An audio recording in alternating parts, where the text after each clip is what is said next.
Buongiorno, benvenuti alla TG Sicilia. Le principali notizie.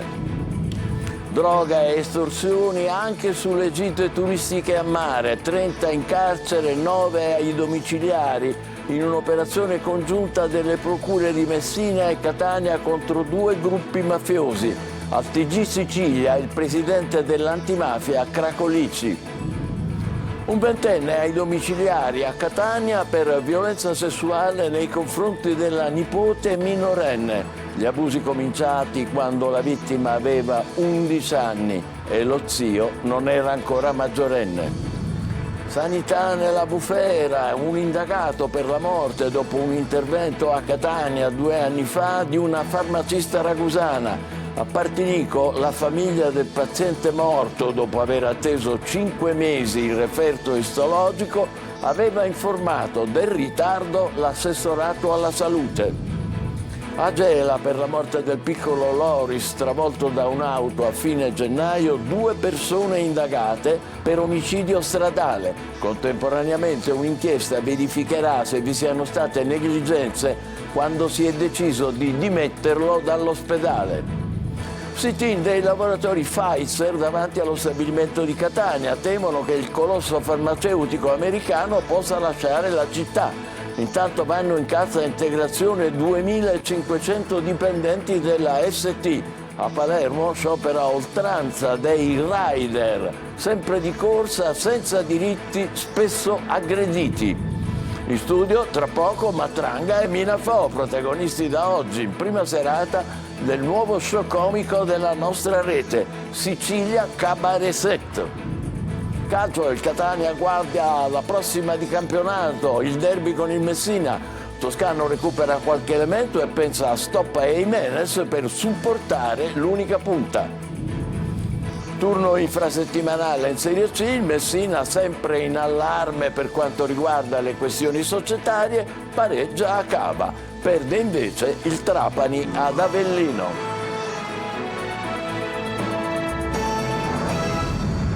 Traffico di droga ed estorsioni, le mani della mafia catanese a Taormina e a Giardini Naxos. 39 gli arresti, 65 gli indagati in una maxi operazione delle procure di Catania e Messina contro 2 clan, i Cintorino Cappello e i Santa Paola Brunetto. E il pizzo lo volevano anche sulle escursioni all'Isola Bella. Francesco Triolo.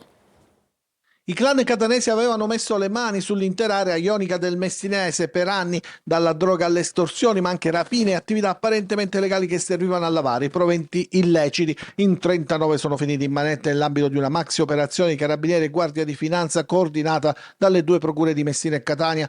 Un'inchiesta condotta, hanno sottolineato i procuratori Antonio D'Amato e Francesco Curcio, in sinergia e coordinamento con scambio di informazioni che ha superato la logica del territorio. 65 gli indagati complessivamente, che riguardano i clan etnei dei Cintorino Cappello e dei Santa Paola Brunetto per illeciti commessi tra il 2020 e il 2022, grazie anche alla mediazione di alcuni personaggi di rilievo che avevano impiantato la loro base operativa tra Giardini Naxos e Taormina, non solo nella droga ma anche nel giro dell'estorsione ai commercianti e perfino ai gestori del noleggio barche per le escursioni all'Isola Bella. Sono stati registrati casi di estorsioni che si sono quasi succedute di generazione in generazione, per cui ci si presentava dopo anni, anche dopo che era già stata accertata quell'attività estorsiva, per continuare a farla, e purtroppo registriamo che le vittime di questi reati si ritengono sudditi e non cittadini, perché un cittadino dovrebbe reagire e denunciare, cosa che non è avvenuta. Le indagini hanno monitorato anche le dinamiche sociali, oltre che criminali.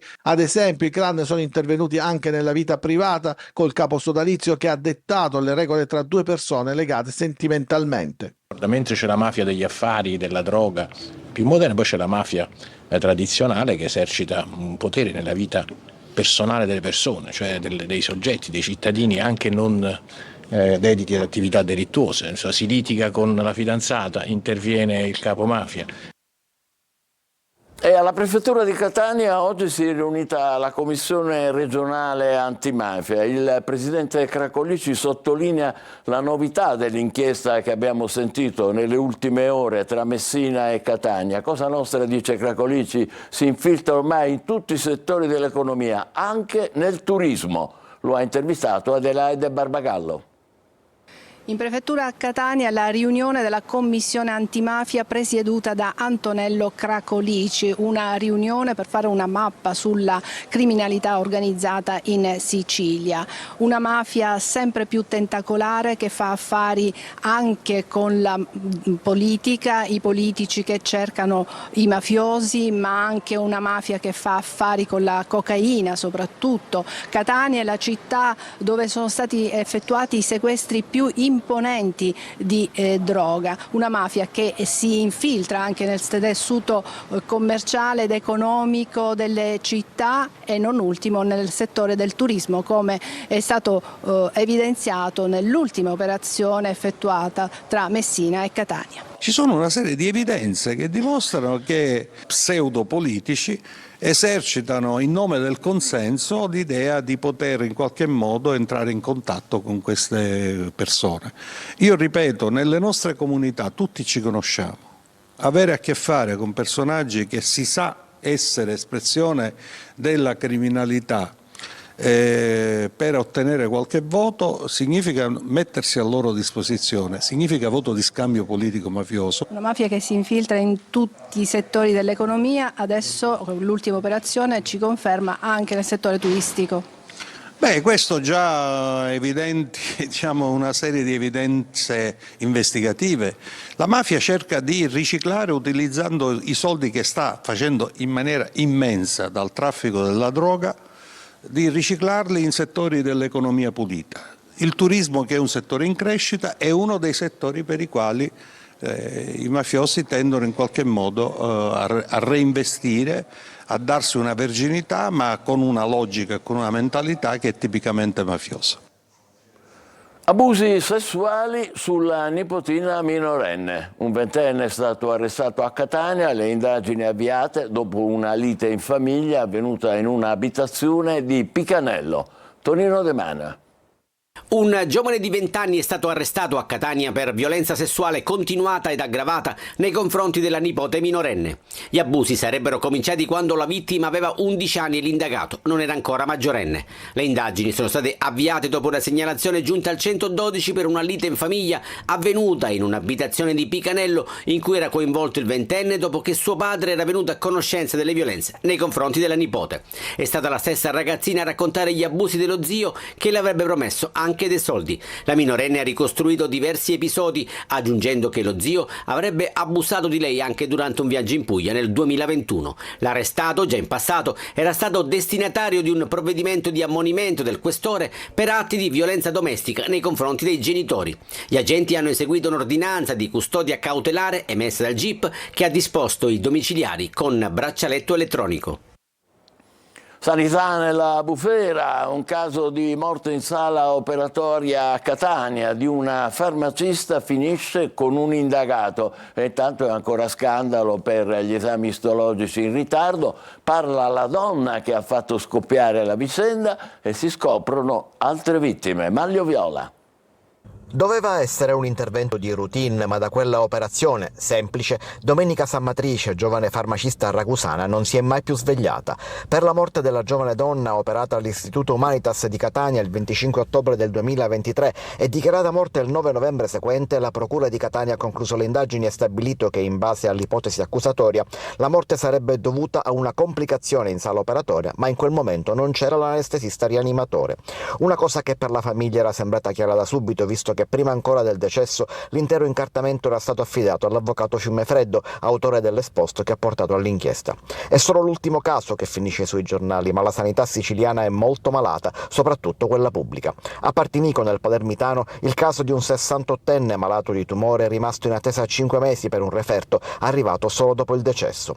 Per lui i familiari chiedono giustizia. Anche lui è incappato nei ritardi degli esami istologici dell'ASP di Trapani. Sarebbero una trentina le vittime di questi assurdi ritardi ritardi, una situazione che si complica sempre di più. Adesso compaiono anche le PEC con i solleciti mandati alle varie diramazioni territoriali dell'ASP e per conoscenza al servizio di controllo dell'assessorato sanità. Uno scandalo scoppiato grazie alla denuncia di un insegnante di Mazzara del Vallo, Maria Cristina Gallo, di 56 anni, che ha dovuto aspettare 8 mesi prima di avere l'esame istologico da parte dell'ASP. Oggi l'insegnante ha la sua 15ª seduta di chemioterapia a Milano e parla apertamente di quel che le è successo. Oramai il male è stato compiuto, racconta. La mia battaglia non è né rancore né rabbia, ma è soltanto per cambiare le cose affinché si possa garantire un'ottima sanità e un futuro per i nostri figli. Ma intanto lo scandalo si allarga e si scopre che come lei ce ne sono tanti altri e ancora chissà quanti da scoprire. Sui ritardi nei referti, poco fa è intervenuto il Presidente della Regione Schifani. Attendiamo una relazione, esamineremo i fatti con estrema lucidità e rigore, dice il Governatore, che poi aggiunge: sulle carenze di organico sono già iniziati i reclutamenti per incrementare i medici in Sicilia. Il bando è aperto, dice Schifani, ai professionisti di tutto il mondo. A Palermo è morto un pedone investito questa mattina in via Tommaso Natale. I tentativi dei sanitari del 118 di cercare di rianimarlo sono stati vani. L'auto che l'ha investito è stata sequestrata. A Gela intanto è giallo sulla morte del piccolo Loris, travolto da un'auto a fine gennaio. 2 persone sono indagate per omicidio stradale, ma contemporaneamente è stata aperta un'inchiesta per verificare se vi siano state negligenze quando si è deciso di dimetterlo dall'ospedale. Gerri Italia.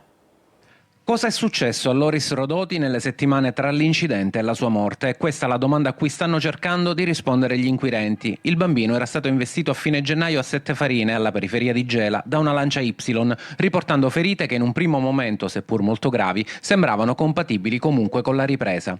Ricoverato a Gela era poi stato trasferito in altri ospedali dell'isola, fino alle dimissioni, ma nei giorni successivi le sue condizioni sono progressivamente peggiorate, fino all'ultimo disperato tentativo di salvarlo a Palermo e al tragico epilogo. Ora la vicenda è sotto indagine. Sul fronte giudiziario 2 persone sono state iscritte nel registro degli indagati per omicidio stradale. La 29enne, che secondo le prime ricostruzioni era alla guida dell'auto, e un 39enne che si trovava con lei. Inizialmente l'accusa era di lesioni gravissime, ma la morte del bambino ha aggravato la loro posizione. Oltre alla dinamica dell'incidente, però, la magistratura sta approfondendo anche il percorso sanitario dei Loris. I carabinieri hanno sequestrato le cartelle cliniche degli ospedali in cui è stato ricoverato per verificare se le sue condizioni siano state valutate correttamente.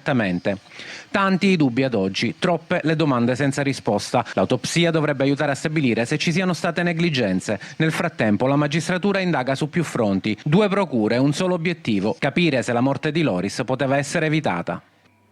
Ci occuperemo di San Cristoforo. La Premier Meloni annuncia le anticipazioni sul piano periferie modello Caivano e punta i riflettori sulla chiesa di Borgonuovo a Palermo, di recente colpita dall'ennesimo atto vandalico, e anche sulla via Playa, nel quartiere catanese di San Cristoforo. Eva Spampinato. Mentre il governo nazionale discute sul decreto Caivano bis che porterà in Sicilia, Palermo e Catania milioni di euro per risanare le periferie e restituire dignità, sicurezza e legalità ai residenti dei quartieri a rischio, in quelle stesse periferie si continua a razziare, derubare, violare, come è successo un paio di sere fa nella chiesa di Borgonuovo, dove vandali sono entrati in azione e hanno rubato ostie e calici, oltre a mettere a soqquadro la sacrestia. In quelle stesse ore il governo accelerava sull'invio dei fondi in Sicilia e la premier Giorgia Meloni a Palazzo Chigi parlava degli interventi in programma a Palermo. Abbiamo immaginato una serie di interventi molto significativi, spiega Meloni. Tra questi un progetto di manutenzione e risanamento strutturale della chiesa di San Paolo Apostolo a Borgonuovo. La chiesa è un luogo di riferimento del quartiere, ma è chiusa da oltre 20 anni ed è sprofondata nel degrado, diventando un po' il simbolo dell'abbandono del quartiere. Simbolo di abbandono e bersaglio preferito di ladri e sciacalli che durante l'ultimo raid hanno anche derubato gli uffici comunali della circoscrizione, portando via le macchinette del caffè. E su Catania il Caivano bis porterà tante risorse nel quartiere di San Cristoforo. In particolare la nostra attenzione si concentrerà sulla riqualificazione di Via Playa, spiega ancora Giorgia Meloni. Mensa scolastica, palestra pubblica, corsi di formazione, servizi sociali, botteghe della legalità per l'avvio delle attività artigianali giovanili. Sono solo alcune delle proposte per la spesa dei fondi del decreto Caivano sviluppata da Cantiere per Catania, che mette insieme tante anime economiche e sociali. Notizie sindacali: cresce la preoccupazione dei lavoratori della Pfizer che si sono riuniti davanti allo stabilimento di Catania. I sindacati dicono senza investimenti non c'è futuro. Intanto scatta la cassa integrazione per 2.500 dipendenti della ST. Tonino De Mana.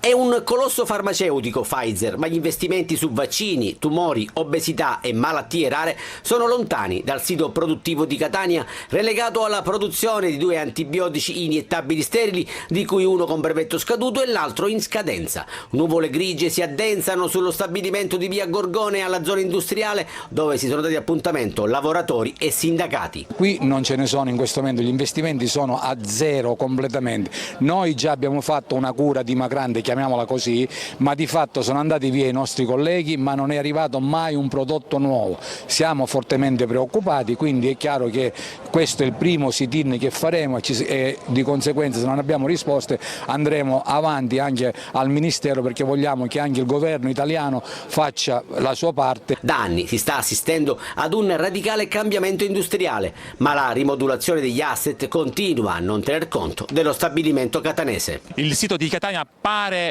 privo di qualunque investimento, perché noi facciamo qui iniettabili sterili. Chiediamo al prefetto un intervento immediato perché convochi Pfizer in prefettura e faccia chiarezza sul piano industriale. Vogliamo investimenti su nuove biotecnologie. Comprensibile la preoccupazione dei lavoratori. Ogni 3-4 anni ci ritroviamo sempre nella stessa situazione, a 10 anni che aspettiamo un piano industriale che non c'è mai stato.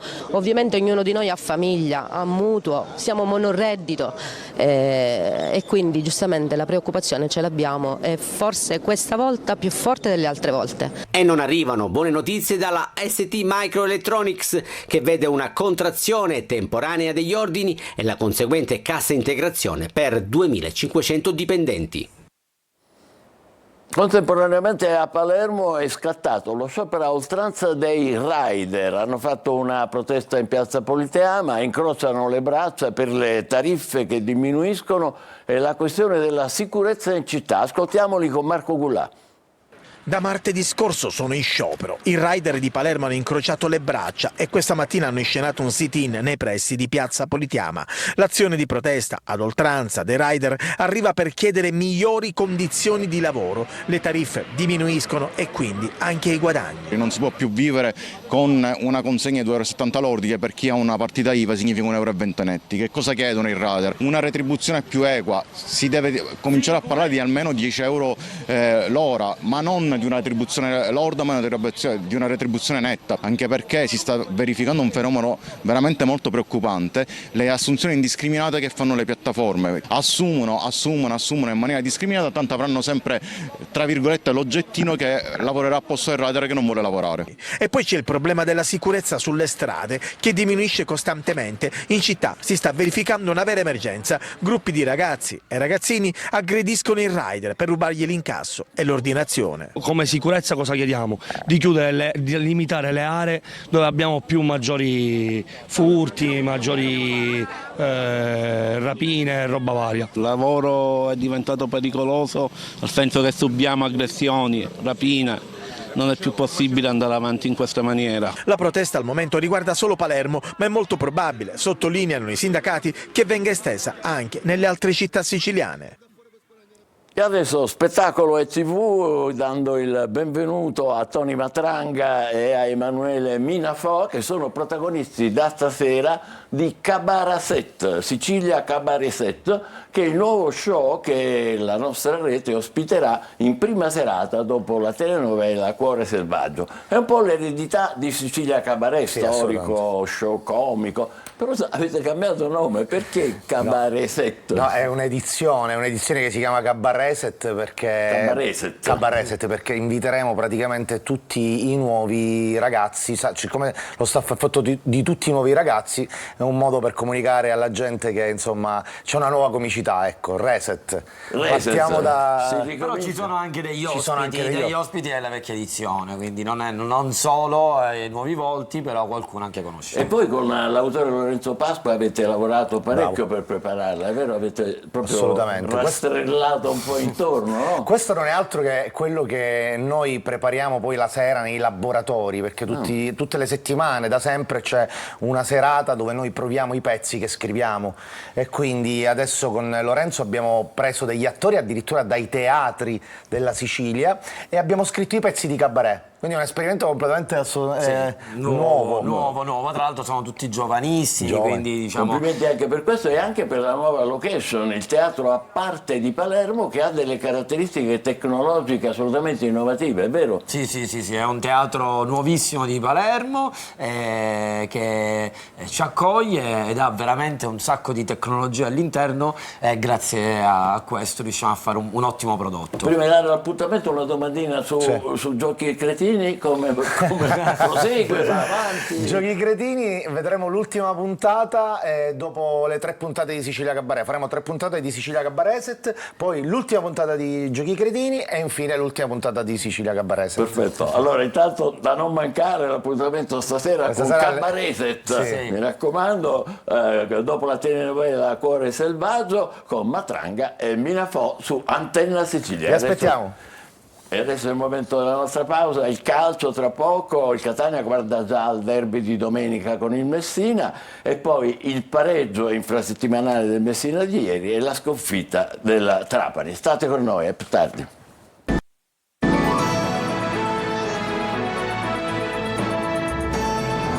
Calcio, e Catania guarda ai riflessi delle esclusioni sulla classifica, ma soprattutto al derby con il Messina di domenica. Toscano potrà contare su qualche elemento in più. Marco Carli.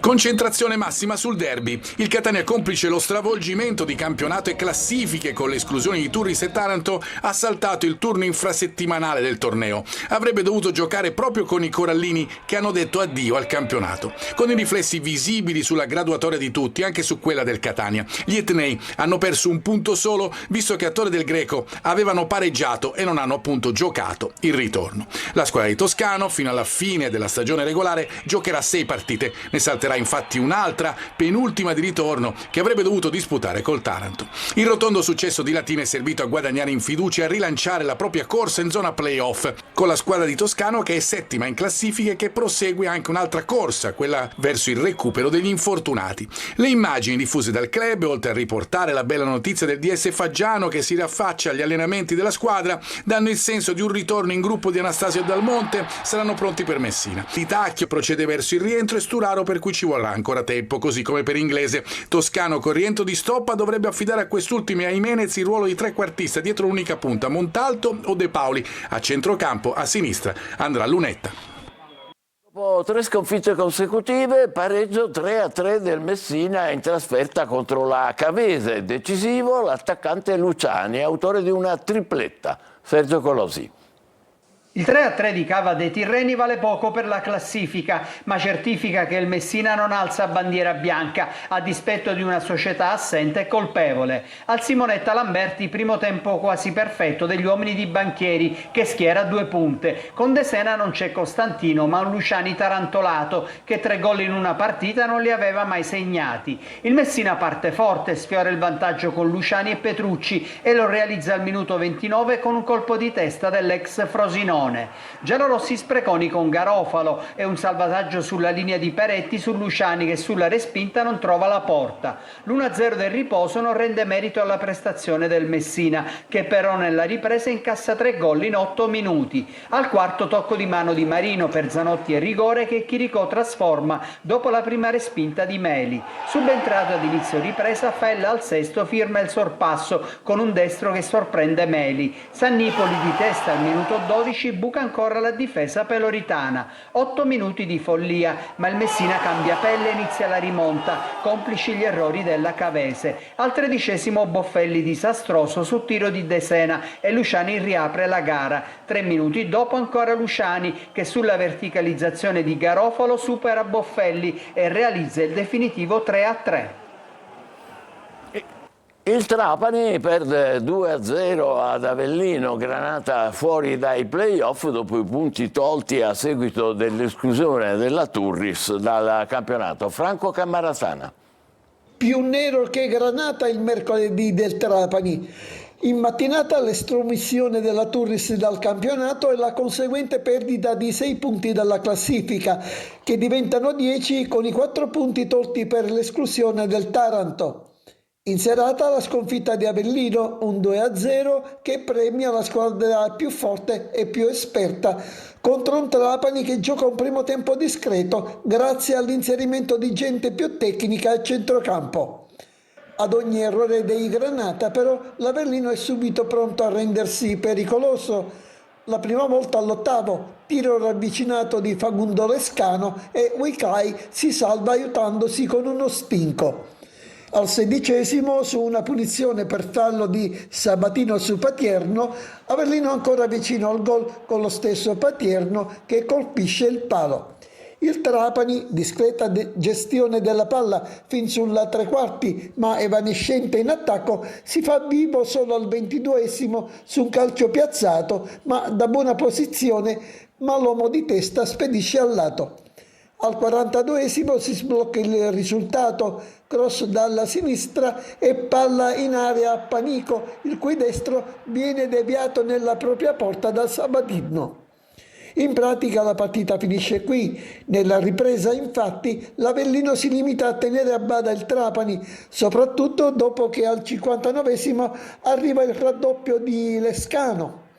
All'85° Armellino sfiora il 3-0, ma il suo tiro centra il palo. Per il Trapani solo una conclusione da fuori di Zac Ruggero al 90° con mira imprecisa. Trapani adesso fuori dalla griglia dei playoff e ci vorrà un vero colpo di coda per rientrarvi. Noi ci fermiamo qui, grazie e buon pomeriggio.